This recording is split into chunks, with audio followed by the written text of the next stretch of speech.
Mason Cade was already breaking 3 safety codes when the wrong door opened on the wrong level of the wrong day. His boots hammered the polished deck of the executive ring, toolkit biting into his shoulder, breath burning in his chest. The air smelled of recycled citrus and charged metal, and the walls glowed with soft gold strips that whispered money and power. He slapped his palm against the access panel, marked with curling alien script. Sure, it was the maintenance bay he needed. The door side to side. It was not a maintenance bay. It was a private changing chamber, quiet and dim, and the most powerful alien on Aetherion Relay Spire was halfway through fastening her coat when she turned and saw him. If Mason moved wrong now, he would not just lose his job, he would lose the only life his 9-year-old daughter had ever known. For 18 years, Mason had kept the Spire breathing while most of its citizens slept. He worked the graveyard rotation in the engineering belts, crawling through conduits and pressure shafts that never appeared on the polished hollow brochures. Black coffee, thick enough to etch metal, stubborn will, and the thought of Talia waiting for him in their narrow cabin kept him going when the station lights dimmed and the pipes groaned. The Aetherion Relay Spire hung in the black between the Sol Cradle and the Orion Verge, a joint project between humanity and the luminous Serathri Dominion. Its rotating rings held farms and markets, embassies and cargo locks. Its spine carried power, data, and secrets. Mason knew most of those systems better than he knew his own reflection. What he did not know, at that exact moment, was how to read Serathri door codes on 4 hours of sleep. The executive ring felt like another universe compared to the oil-stained decks he called home. Walls of brushed alloy that flowed like sculpted stone, sound-dampening floor that swallowed each step, shifting hollow art that painted the ceiling with equations and star maps. His grease-marked gray jacket and worn work pants looked wrong here, like a smudge on a museum window. He had cut through anyway, because Brancorv, his perpetually strained Serathri supervisor, wanted a thruster alignment report 5 minutes ago, and that meant Mason was already late. The panel beside the door showed numerals and curved glyphs. The translation overlay flickered, glitched, and offered him something that looked close enough. Bay 47B, he told himself. Close enough. He did not wait for permission. He hit the panel, stepped through, and froze. The chamber was long and quiet, lit by soft bands of cool light along the walls. Lockers of unfamiliar silver metal lined one side, their surfaces catching pale reflections. The floor felt like some kind of woven foam under his boots, gentle and silent. It was the kind of personal space that cost more per month than he made in a year. And in the center of the room stood Director Lysa Kale of the Serathri Dominion, operations head of the entire Spire, halfway through shrugging a slate-gray coat over a fitted indigo suit that clung to her form like liquid glass. For 2.5 seconds, nothing in the room moved. Lysa's skin held the soft, dusk-violet hue of her species, faint bioluminescent traces pulsing at her temples like tiny constellations. Her hair fell in a spill of pale silver down her back, finer than human hair. Catching the light with each slow motion, her eyes, ringed in luminous blue around dark pupils, widened just a fraction as they locked onto Mason's. Mason's brain shorted. His grip failed. The heavy diagnostic kit slid off his shoulder, crashed against the padded floor, and spilled open like a ruptured cargo pod. Wrenches, coils, scanners, and calibrated tools skidded in every direction, spinning under benches and against the gleaming lockers with a clatter that sounded 10 times louder in the quiet room. "I am so sorry," Mason blurted. His voice came out too high, too fast. His heart thudded in his ears. He tried to step back and nearly tripped over his own scattered gear. "I thought this was Service Bay 47 Beta. It is very clearly not Service Bay 47 Beta. I am leaving. I am leaving right now." He heard himself talking and could not seem to stop. The words tumbled like bolts shaken loose by a bad vibration. Lysa Kale's cheeks deepened to a richer shade of violet, a faint flush that Mason had never seen on a Serathri before. Everything he had heard said they were cold, controlled, cut from crystal. "Engineer Cade, is it not?" she asked. Her voice was smooth and precise, every consonant placed with care. The fact that she knew his name made the panic in his chest tighten to a hard knot. "Yes, Director," he said quickly. "Mason Cade. I did not mean to intrude." The signage, the overlay glitched, but that is not an excuse, and I swear on my daughter's life, I was not trying to violate your privacy. This is entirely my fault. I accept any consequence you require. Her coat settled across her shoulders as she finished fastening it, the fabric catching the light with a subtle inner glow. She bent, picked up a fallen hydrospanner with long, steady fingers, and held it out toward him. "Then you may begin," she said, "by retrieving your tools. Unless you meant to leave them as decor, in my changing room." Quote. Mason dropped to his knees and grabbed for the scattered equipment. Heat flooded his face. Of all the mistakes he had made in his life, this one felt like it could fill a whole night shift's worth of gossip in the maintenance lounges. "Right, yes. Tools," he said. "Cannot fix anything without tools. First law of the trade." Lysa watched in silence. He could not read her expression. Maybe she was amused. Maybe she was already counting which protocol numbers he had violated and how many forms it would take to get him removed from the roster. "The compartments on this level are still marked in the old Serathri administrative layout," she said at last. Her tone turned almost conversational. "Maintenance bays are in Ring 14, not Ring 12. A simple mistake for someone unfamiliar with the executive decks. The translation subroutines have been failing for weeks." "I am very unfamiliar with the executive decks," Mason said, stuffing a sensor array back into its slot. "On purpose. I usually prefer open conduits and fewer people with their own security details." Quote. Her lips moved in the smallest ghost of a smile. "And yet," she said, "here you are." "Here I am," he agreed miserably, "leaving immediately. You will never see me again. Or this toolkit. Or my face." He clutched the case against his chest, back toward the door, and tried not to think about how fast a man could be spaced for this. "Engineer Cade," Lysa said. He froze with one boot already over the threshold. "Yes, Director?" "The service corridors behind Hydroponics Ring 3 will carry you to the True 47 Beta," she said. 2 levels down, 3 sectors spinward. Faster, and less likely to bring you into additional executive chambers. Mason swallowed. "Thank you," he said. Then he fled. For the next 3 days, every hiss of an opening door sounded like the end of his career. He waited for station security to ping his comm and request his presence in a quiet, windowless room. He waited for a formal summons from Human Resources, worded in careful legal script about privacy violations and contract termination. He waited for an automated notice on his console telling him that his access codes had been revoked and his cabin would be sealed within the hour. Nothing came. He patched coolant lines. He argued with failing grav regulators. He drank coffee that tasted like scorched metal and listened for his name over the intercom, pulse jumping each time the speakers crackled. Rafik Solon, his fellow night shift mechanic, noticed first. "You look like the core is about to vent," Rafik said during a short meal break in the humming noise of the maintenance canteen. He pushed a tray across the table, steam curling from the ration stew. "What did they assign you, Cade? Reactor scrubbing and waste processing?" "Worse," Mason muttered. Rafik raised an eyebrow. "Only thing worse is Section 19 heat exchangers. Those things started a betting pool for who they claim next." Mason stirred the stew without tasting it. "I walked through the wrong door," he said at last.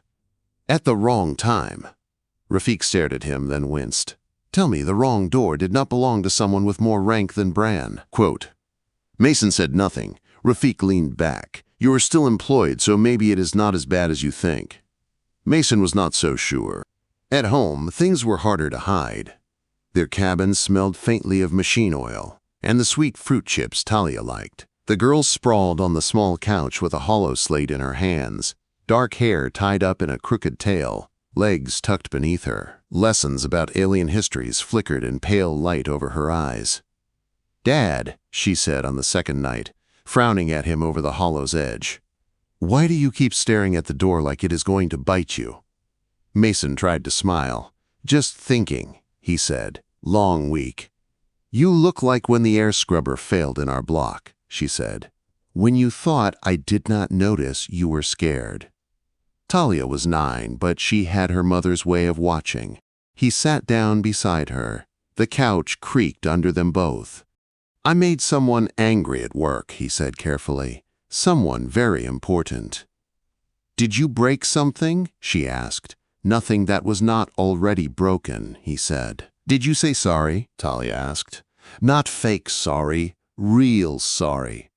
Yes, he said. Then it will be okay, she decided. That is what you tell me. Real sorry fixes most things. He wished he believed that. On the 5th day, the other boot finally dropped. Not in the way he expected. The director's human aide appeared beside his open access panel without warning, framed by the blinking lights of an exposed conduit. Her slate uniform looked like it had never seen a stain. Her hair was pulled back into a severe knot that did not move when the ventilation fans gusted. Engineer Mason Cade? She asked. He nearly dropped the plasma driver in his hands. That is me, he said. If this is about an incident on Ring 12, I already filed a formal apology through the station net, and I accept any penalty, and I can send someone else if there is an issue on executive levels, because I truly do not need to be near. The director requests your presence in her office, the aide said. Her tone held no malice, no warmth either, only precision. At your earliest convenience, she added, which, for clarity, is now. Quote, Mason's mouth went dry. In his mind, he saw a quiet room, a blank screen, a contract dissolved with a few sharp lines of text. He saw Talia sleeping in their bunk, unaware her world was about to shrink to nothing. He set the driver down gently and wiped his hands on his pants. Understood, he said. The walk to the director's spire felt like crossing into a different gravity well. The air grew cooler, cleaner. The noise of machinery faded, replaced by quiet footsteps and low conversations in multiple languages. Hollow art on the walls shifted from colorful adverts to somber pieces that showed alien suns and drifting crystal cities. He kept seeing his own reflection in polished surfaces, a tired man in a stained jacket, shoulders not tight with worry. The aide said nothing. Mason thought too many things to count. Lysa Kale's office sat at the very tip of the command column, a curved room with a transparent wall that looked straight into the starfield. The dark of space pressed close, broken by distant lights and the slow gleam of passing ships. The office itself was all clean lines and muted colors. A broad desk made of some dark material that seemed to drink in light. Low seats facing it. Hollow panels hovering near the ceiling, all dimmed for now. Director Kale stood with her back to him, hands clasped behind her, staring into the stars. Mason Cade, director, the aide said. Thank you, Sarah, Lysa replied. The aide left. The door sighed shut. Mason stayed where he was, just inside it, toolkit heavy in his hand. Engineer, Lysa said without turning. Please sit. He crossed the room on legs that did not feel entirely stable and lowered himself into one of the chairs. The cushioning swallowed him a little, soft and unfamiliar. Lysa turned then and took her seat behind the desk. Today she wore a sharply cut suit of deep blue that matched the brighter streaks in her eyes. Her silver hair was bound in a loose twist that still fell over one shoulder. I understand, she said, that you have been waiting for disciplinary action. Mason swallowed. The thought crossed my mind, he said, several hundred times a day. Quote, I am not interested in disciplinary action, Lysa said. She touched a control, and a hollow sprang to life between them, lines of light forming a web of conduits and junctions in miniature. Mason recognized the Spire's power network at once. What I am interested in, she said, is this. The hollow shifted, highlighting segments marked with annotations in human script. His annotations. Mason stared. That is your proposal, is it not? She asked. The one you filed 7 months ago and no one in engineering saw fit to answer. He felt the floor tilt under him. Yes, Director. Mason said quietly. Lysa's luminous eyes watched his face with sharp, measuring focus. "I do not summon people to this office lightly, Cade," she said. "And I do not play games with their lives." The hollow's light painted her hands in faint color. "I have no intention of firing you," she said. "What I want from you is far more dangerous than that." The hollow grids flickered, shifting to reveal a highlighted sector deep in the station's heart. Mason leaned forward without thinking as his heart began to race for a very different reason. Mason leaned forward as the glowing lines of the Spire's power grid shifted again. One of the secondary reactors deep in the lower rings flared brighter on the hollow. Numbers scrolled beside it: consumption rates, loss values, projected savings. All of them carried his annotation tags. "You wrote that we are wasting 12 to 14% of our total output in inefficient routing," Lysa said. "You explained why. You suggested a path to correct it." No one responded. He cleared his throat. The chair felt too soft under him, the air too cool on his skin. "I did not think anyone up here read those submissions," he said. "Most of us just send them into the system so we can stop thinking about them." "I read them," she said. "Most are complaints pretending to be solutions. Yours was not." She folded her hands on the desk. The faint light from the hollow traced the delicate bioluminescent markings at her wrists. "I want you to lead a pilot program in this sector," she said. "We will test your rerouting concept on a single reactor block. If the results match your projections, we will expand." Mason blinked. "Director, I am a night shift mechanic," he said. "My credentials are a certificate from a trade academy and 2 decades in crawl spaces. I am not an engineer on paper. I am not anyone." "You are the person who keeps this structure from tearing itself apart," Lysa replied. "You know how the systems actually behave under load, not how they look on a clean schematic. That is more valuable to me than another degree." He stared at the hollow, then at her. "What about Ring 12, he asked, "and your changing room?" For the first time, something like real amusement touched her eyes. "What changing room?" she said. "I recall no incident worth recording in any official capacity." The knot in his chest loosened by a fraction. "All right," he said quietly. "If you are serious, I am in." "I do not play at seriousness, Engineer Cade," she said. "You start today. My aide will send you access to a small team and to Engineering Bay 7. Bring me data when you have it." Work, at least, was something he understood. The days that followed felt like stepping into a different gravity. Mason split his time between the familiar dark tunnels and the brighter, colder spaces of Engineering Bay 7. Screens lined the walls, showing live flows of power, rhythm lines of current dancing like heartbeat tracings. The air smelled of coolant and polished metal instead of oil and sweat. His new team watched him with the wary curiosity of people who had expected a senior engineer and gotten a man with calloused hands and an old toolkit instead. He walked them through the plan anyway, tracing routing paths with those same hands, explaining the way the grid flexed when cargo haulers docked, or when the agricultural ring dropped into night mode. "You have been down there when the surge hits," one of the junior techs said. "You sound like you can hear it." "Sometimes you can," Mason answered, "if you listen." Lysa came to see the progress more often than he expected. At first, her visits were sharp and focused. She would arrive without warning, flanked by Sarah and 1 or 2 silent Serathri aides, and ask for numbers. "Report, engineer," she would say. He would stand by the main display and talk through load curves and reductions.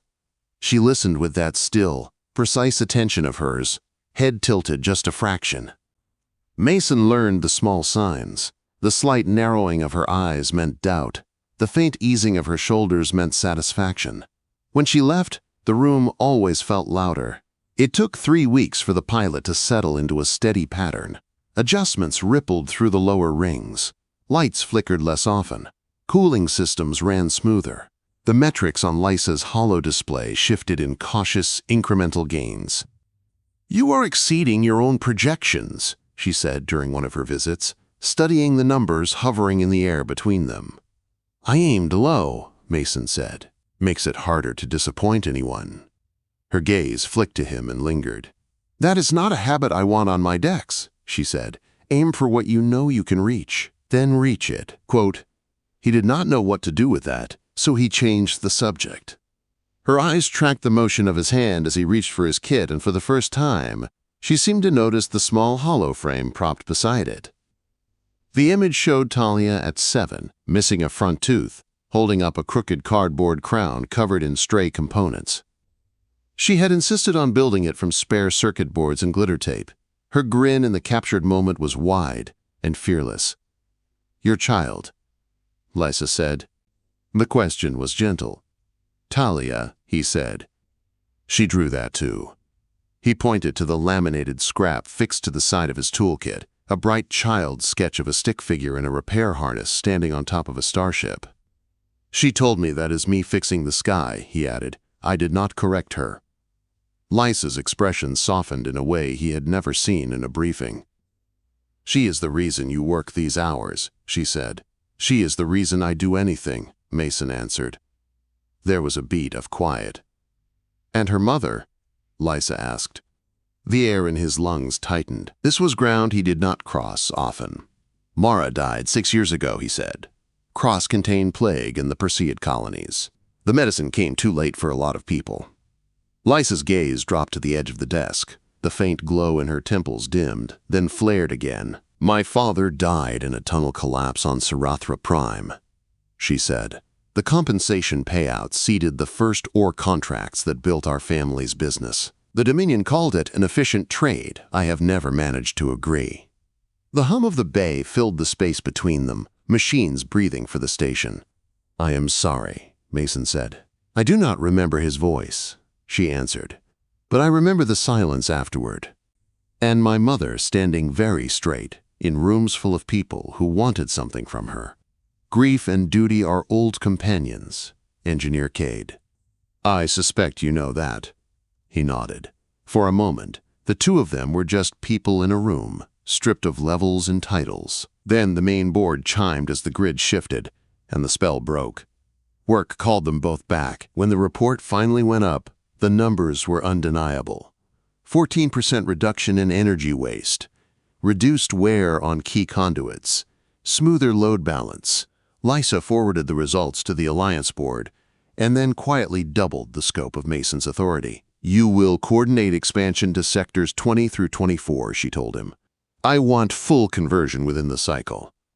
Rafik found him staring at the authorization packet in the break alcove, still in his stained jacket, thumb hovering over the confirmation field. I leave you alone for 1 week, Rafik said, and you become a minor legend. Legend is a strong word, Mason said. A legend, Rafik repeated, dropping into the opposite seat. Director Kale herself on your project. Half the upper decks are gossiping. The other half are trying to figure out what you did to get her attention. I walked into the wrong room, Mason said. Rafik laughed. If that is all it takes, I am going to start opening random doors, he said. Maybe I will stumble into someone important. Quote, you would stumble into a security closet and lock yourself in, Mason answered, but his mind was already elsewhere. Lysa's visits changed in small ways as the months turned. She still came for data, but she stayed longer. She asked about more than power lines. Her gaze settled more often on the framed hollow of Talia.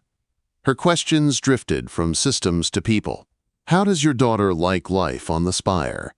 She asked one afternoon, long after the latest set of graphs had confirmed another success. She complains about the food and loves the view, Mason said, so she is exactly like everyone else. He did not expect what came next. 3 days later, during a high-level presentation in her office, his wristcom chirped with the sharp triple tone of an urgent message from the education decks. The sound cut through his explanation of reroute timings like a blade. Director, I need to take this, he said. She nodded once. He turned away and answered. A calm administrative voice told him that an emergency drill had been moved up without warning, that guardians needed to collect their children within 15 minutes, that Talia would be waiting. He did the math in his head. He was on the far side of the Spire. The fastest public transit routes would not be fast enough. Understood, he said quietly, throat tight. I will get there. He cut the link and spun back toward the desk. I am sorry, he began. I will have to reschedule the rest of this briefing. My daughter. I heard, Lysa said. She was already standing. My private shuttle is on level 42, she said. We will reach the education ring in 8 minutes. You do not have to do that, he said. I can call someone. I can run. I am aware I do not have to, she said. Are you coming? The shuttle bay on 42 felt like the inside of a polished metal shell, quiet, expensive, smelling faintly of ozone and some floral Serathri scent. Lysa's personal craft waited with its small running lights glowing, a sleek silver curve against the dark. She piloted herself, her hands settled on the controls with confident ease. As they slipped into the internal traffic lanes, acceleration pressed Mason gently back in his seat. The station's rings turned past the front canopy, lights streaking. You fly, he said, more to fill the air than anything. On Serathri Prime, we learn transit fields before we learn formal numbers, she answered. It is considered essential. He watched her for a moment, the calm set of her face, the precision of her movements, then looked back at the viewport. Somewhere ahead, his daughter waited with her small pack and her 2 brave eyes. They reached the education ring in under 8 minutes. The administrative lobby was a chaos of voices and small bodies and tired staff. Talia sat stiffly on a bench, arms wrapped around her school bag. Her face lit up the moment she saw him. Dad, she said, launching herself into his chest. He caught her and held on, breathing in the powder and recycled air and familiar warmth. I told them you would get here, she said into his jacket. They said you were far away, but I knew. I had help, he said. She pulled back and followed his gaze. Lysa stood a few paces away, suddenly looking less like a director and more like someone uncertain of her place in a room. Talia's eyes went wide. She is really tall, Talia whispered, and purple. Talia, Mason warned. It is a fair observation, Lysa said. She stepped closer, lowering herself into a crouch so she was closer to Talia's height. The soft glow at her temples brightened. I am Serathri, she said. We evolved under a different sun. That is why my skin is this color. Do you glow in the dark? Talia asked.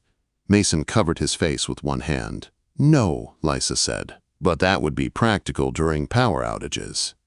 Talia burst into giggles. The tension in the room shifted. My dad says you are very important, Talia said. Like a queen. I coordinate this station, Lysa replied. That is not the same as a queen. There are more meetings and fewer crowns. I can make you a crown, Talia said at once. From spare parts. I made one for my dad. He still has it. Lysa glanced up at Mason. Something warm moved in her eyes. I would be honored, she said. In that moment, surrounded by noise and motion and the hum of a living station, something subtle changed. A line that had been very clear between director and engineer blurred at the edges. Mason felt it. Lysa did too. Neither of them said anything about it on the flight back. They did not need to. The shift was already there, waiting. Lysa Kale did not retreat to her towers after that day. Something had shifted, and neither of them pretended otherwise. She began appearing more often in the corridors outside Engineering Bay 7, her steps unhurried, her posture relaxed in a way Mason had never seen during official reviews. At first, the conversations stayed cleanly professional. Load distribution, resource allocation, expansion timeline. But small questions slipped in like warm light through a cracked door. How is Talia adjusting to her new mathematics module? Were your evenings always spent repairing systems before your daughter? Quote, do you ever take time for yourself, Engineer Cade? Questions that had nothing to do with power grids. He found himself looking forward to them. He hated that fact a little. He also loved it. The Spire shifted with their work. The new energy routing stabilized entire rings. Lights flickered less. Ventilation ran smoother. The hum of machinery carried a quieter, healthier pitch. The sound of a structure breathing easier. But Mason's life changed more than the station. One evening, after a long shift and a longer walk home through the quiet glow of the living decks, he found Lysa waiting outside his residential block. No aids, no hovering hollow screens, no armor of authority. Just Lysa.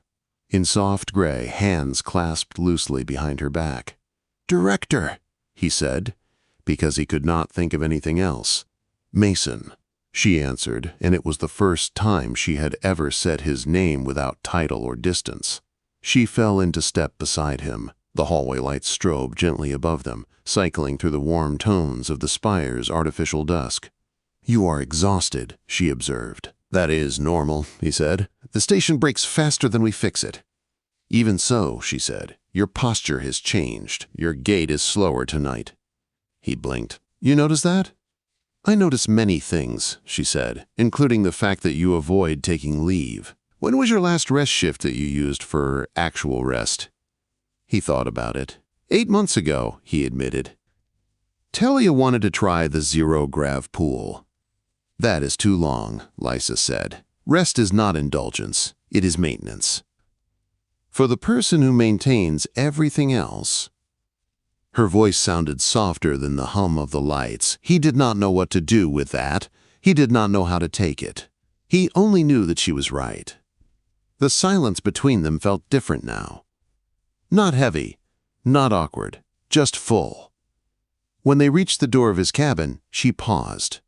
"There is a new Serathri art exhibition opening this weekend," she said. "In the cultural wing. It contains artifacts from the pre-Dominion era. Historical pieces. It offers a perspective on how our world's changed." Mason nodded slowly. "Sounds interesting." "It opens on the second rotation cycle," she said. Her eyes glowed faintly. "And it would be acceptable if you attended." He stared at her. She did not look away. "Are you inviting me?" he asked. "Or informing me of cultural events?" "I am providing information," she said carefully. "How you choose to use it is your decision." Then she turned and walked away, her coat flowing behind her like a silvered shadow. And Mason Cade, who had faced reactor breaches and molten conduits and death by plasma several times over, stood frozen because he had no idea what to do about a woman like her. The turning point came 2 months later. They were deep in the heart of her office, reviewing final projections for full station efficiency conversion. Charts glowed in the air. Mason walked her through the stability curves. Lysa listened, posture perfect as always.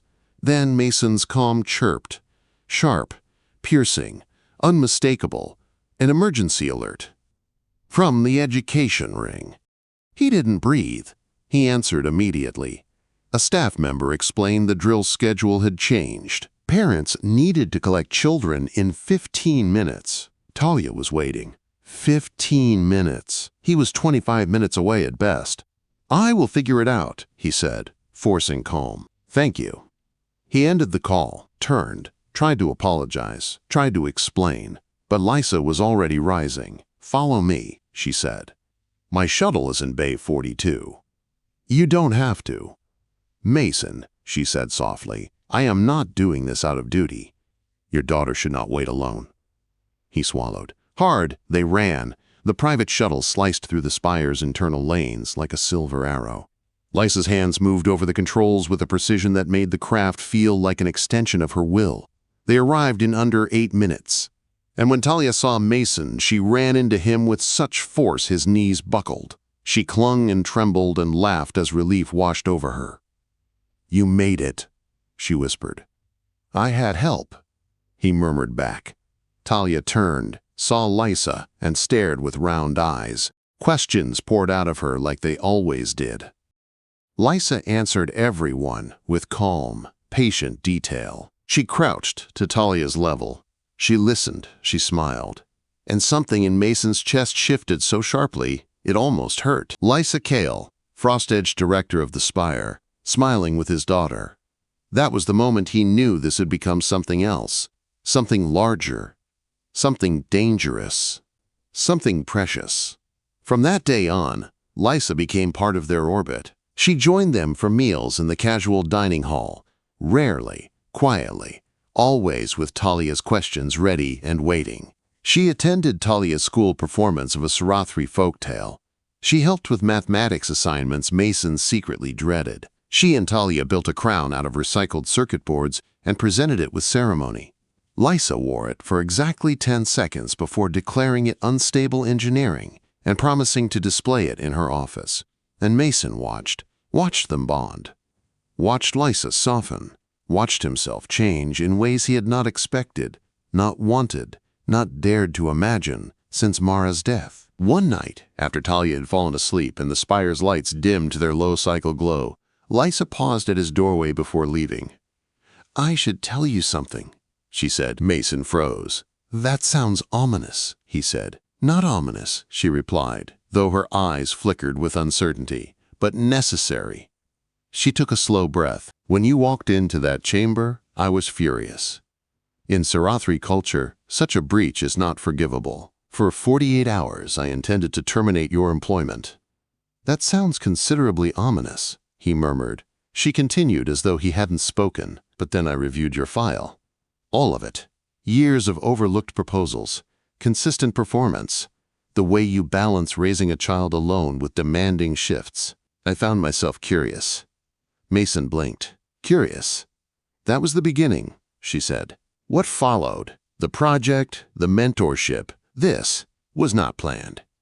Her voice softened. "And now, this is no longer professional for me." He felt the world slow. "Are you saying—" "I am saying," she said, stepping closer, "that I find myself seeking your company outside of necessity, that your daughter is extraordinary, that your presence has become part of my equilibrium, and I do not understand it entirely." "Do you have feelings for me?" he whispered. "That is a human phrasing," she said. "But yes." Silence, then breath, then something inside him unlocked. He reached for her hand. She did not pull away. "I haven't felt anything like this since Mara," he said, "and that scares me." "Fear is a rational response to connection," she said. "On my world, we say that true bonds arrive through unexpected doorways." He laughed, a quiet, cracked sound. "Then I walked through the right one." Warmth spread across her face. A real smile, rare and luminous. "Perhaps you did." The months that followed were a new life. They navigated challenges no handbook prepared them for.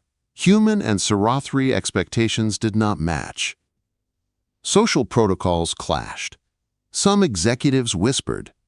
Some workers stared. But Mason had spent half his life solving impossible problems. Lysa had risen through a culture carved from discipline and ambition.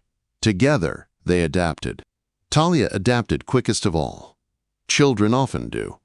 She absorbed Serathri words, corrected Mason on pronunciation, declared that if Lysa ever married their family, she wanted purple ceremonial ribbons in her hair. Mason nearly choked. Lysa nearly smiled herself into a different color. Work changed too. The energy program Mason designed became standard across the Spire. He was promoted, reluctantly accepting the title of systems overseer, but refusing to give up fieldwork entirely. Lysa understood. She knew the importance of remembering where one came from. And then, one rotation cycle, everything changed again.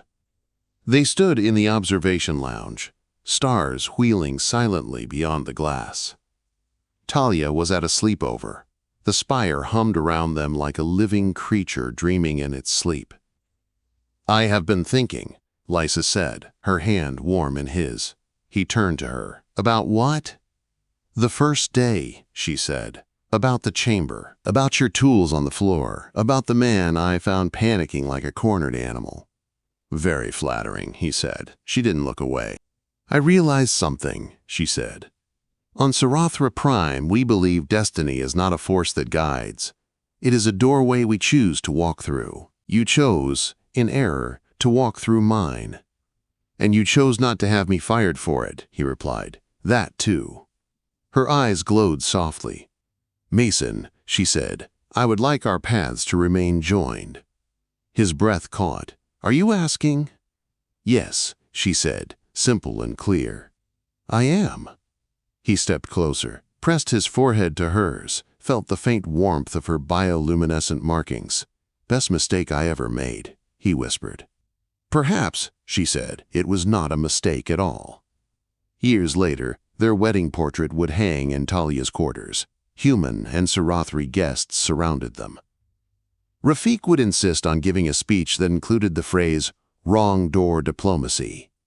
Talia, beaming, would wear her purple ribbons exactly as she promised. And decades into the future, when Talia told the story to her own children, they would always ask, "Was it really an accident?" And she would smile, wise in ways Mason once feared she would never have the chance to be. "Some accidents," she would say, "are doors the universe opens for us." And she would be right. Some doors really do need to be opened.